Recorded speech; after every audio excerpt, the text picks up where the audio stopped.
இட்லி மீதி ஆயிடுச்சு அப்படின்னா அதை தூக்கி போடாமல் இந்த மாதிரி ஒரு டிஷ் வந்து ஒரு நாள் மட்டும் செஞ்சு சாப்பிட்டு பாருங்கள்.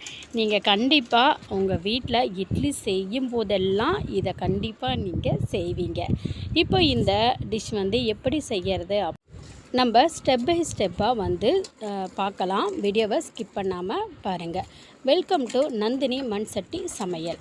இப்போ நான் மண் சட்டி அடுப்பில் வச்சுருக்கேன். இதை ஹீட் ஆனதுக்கப்புறமா இதில் 1 டேபிள் ஸ்பூன் அளவு நல்லெண்ணெய் சேர்த்துக்கிறேன்.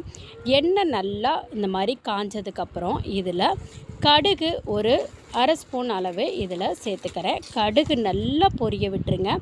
கடுகு நல்லா பொரிஞ்சதுக்கப்புறம் இந்த மாதிரி ஒரு 1/2 டேபிள் ஸ்பூன் அளவு கடலப்பருப்பு சேர்த்துக்குங்க. இந்த கடலப்பருப்பு நல்லா எண்ணெயிலே வந்து செவக்க வதக்கும் போது ஒரே ஒரு வரமிளகா காரத்துக்கு சேர்த்துக்குங்க. வேணும்னா நீங்கள் காரத்துக்கு தகுந்த மாதிரி 2 சேர்த்துக்கலாம்.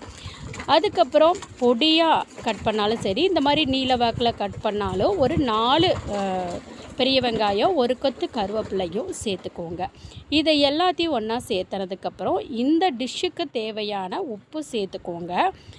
இப்போயே நீங்கள் உப்பு சேர்த்திங்கன்னா தான் இந்த உப்பு இந்த வெங்காயத்தில் நல்லா ஏறிடும்.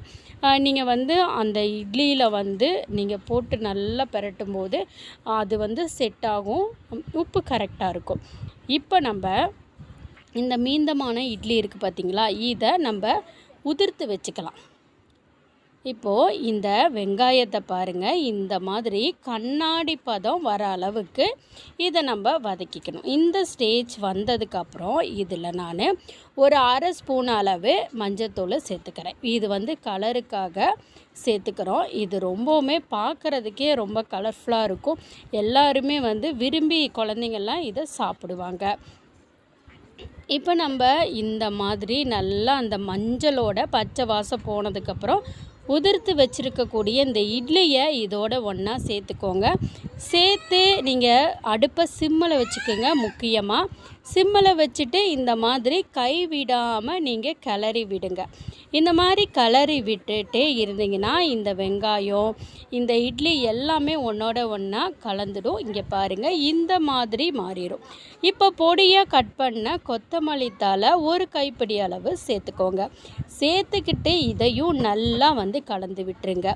இப்போது சூப்பரான சுவையான மீந்து போன இட்லியில் ஒரு டிஃபன் ரெடி ஆயிடுச்சு. உங்களுக்கு இந்த வீடியோ பிடிச்சிருந்துச்சுன்னா மறக்காமல் சேனலை சப்ஸ்கிரைப் பண்ணிக்கோங்க. சேனலையும் ஃபாலோ பண்ணிக்கோங்க. நன்றி.